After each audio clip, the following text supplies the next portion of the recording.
Hinimok ni former Supreme Court Associate Justice Antonio Carpio ang gobyerno na maghain na ng kaso laban sa China dahil sa umano'y ginagawa nitong marine destruction sa Escoda Shoal. Matatandaang noong Sabado ay natagpuan ng Philippine Coast Guard ang mga patay at durog na corals sa naturang katubigan na umano'y itinambak ng mga barko ng China. Ayon kay Carpio, dapat nang kasuhan ng Pilipinas ang China para mapasama sa world agenda ang island building ng Beijing. Inirekomenda rin ito sa PCG ang permanenteng presensya ng bansa sa Escoda Shoal para maiwasan ang pagtatayo ng artificial islands doon.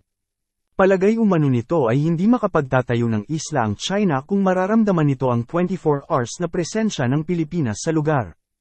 Inirekomenda rin ni Carpio ang pagtatayo ng Lighthouse at Marine Research Center sa Ayungin Shoal.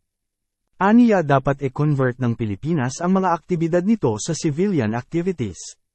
Mas mabuti raw ito kaysa mag-deploy ng isa na namang military vessel sa naturang aktubigan, dahil civilian activities ang mga ito.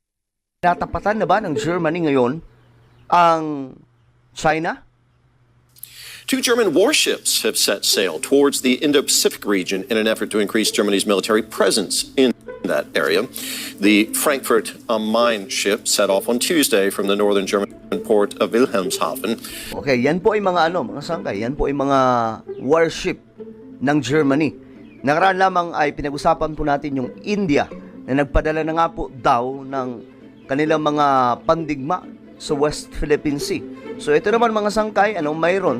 Tumutukoy ba ito ng kanilang pagpasok sa West Philippine Sea? Or ito po ay sa ibang parte lamang po ng Asia? Pero ang pinakamainit kasi ngayon mga sangkay ay ang panghihimasok ng China sa West Philippine Sea. German Defense Minister Boris Pistorius said rising tensions between China and Taiwan. Okay.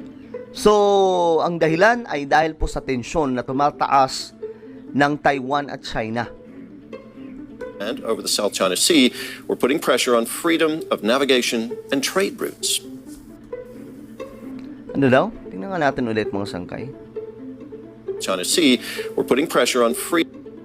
Pistorius said rising tensions between China and Taiwan and over the South China Sea. Okay. So, tensyon ng China sa Taiwan, pero nabanggit po ang West Philippine Sea dito.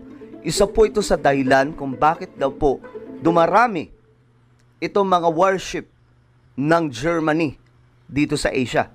So, kasama po dyan yung West Philippine Sea na kung saan pinag-aagawang teritoryo ng Pilipinas at China. Kaya nangihimasok po itong Germany. At mukhang may balak po talaga sila dito na gumawa ng mas matigas na hakbang against China. We're putting pressure on freedom of navigation and trade routes. Well, for more on this, let's go now to DW's chief political correspondent, Nina Haza. Nina, why is Germany sending 2 warships to the Indo-Pacific now? Okay, maganda yung tanong. Bakit nga ba nagpapadala ng mga warship itong Germany dito sa Asia? Well, basically to demonstrate on the ground that Germany is a reliable partner for all those countries in that region that, like Germany, believe in international cooperation and the rule-based international order, and believe in that principle that Chancellor Olaf Scholz keeps talking about. What must count is the strength of the law and not the right of the strong one. So to be honest, Germany neglected the Indo-Pacific for decades, and over the last few years the recognition has grown here in Berlin that the area is becoming hugely important. With all those rising powers like India and China. Okay, so kung noon mga sangkay daw parang tahimik itong Germany, parang Japan din, di ba? Nung ikalawang digmaang pandaigdigan, Japan at Germany po yung pinakaano dyan mga sangkay, pinakamatintinding highlight sa kasaysayan ng ating mundo.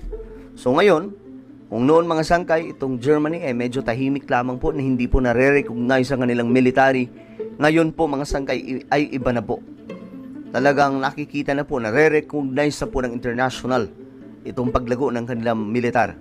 Playing a more significant political role in the international institutions, and the area is also hugely significant because Germany is an export-focused country. So it does need stability for its trade routes in that region, and it needs its partners there.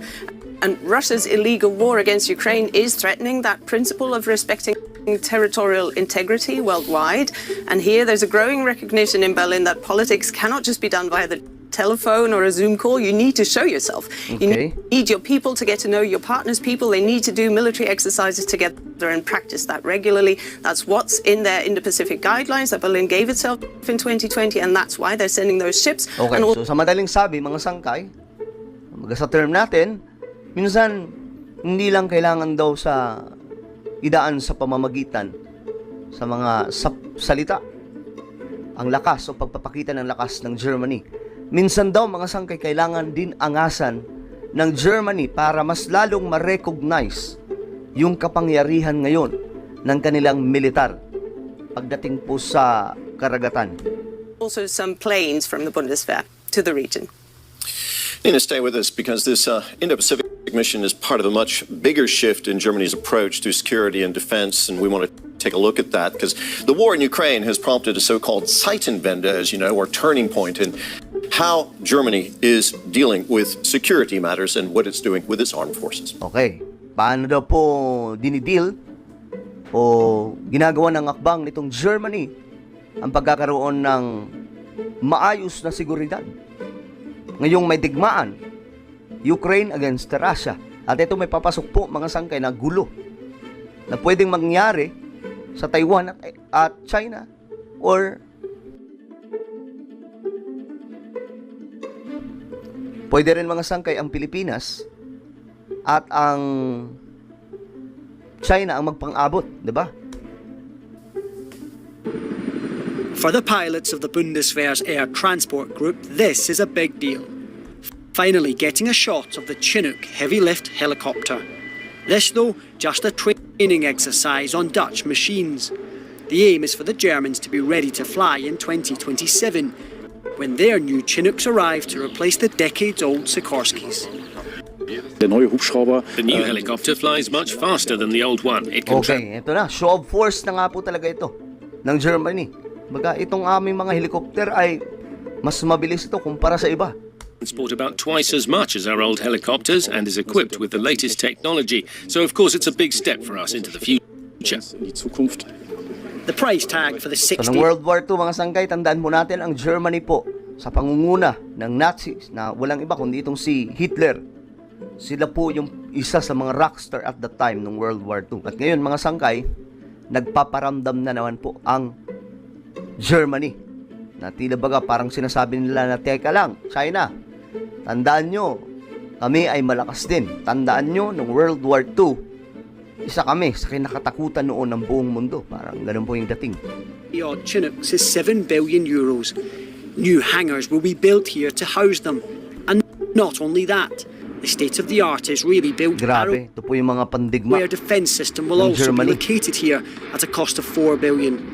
And the runway is being widened to allow NATO aircraft to land here.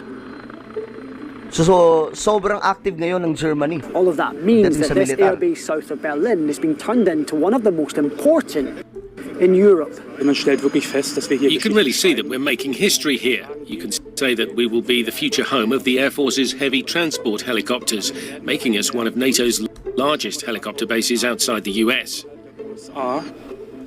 It's being paid for out of a one-off $100 billion military modernization fund Grabe. set So up ngayon ang Germany, no, nagpapalakas talaga sila ng kanilang mga kasundaluan o puwersang militar. after Russia invaded Ukraine. For decades, Germany has missed NATO's 2% target on defense spending. In 2024, it hit that target. Now the question is what happens once the special fund runs out. Okay, mga sangkay. So, again, itong Germany ay pumasok na nga po sa Asia at dumarami po ang kanilang mga kasundaluhan dito. Ang tanong dito, babanggain na nga ba nila ang China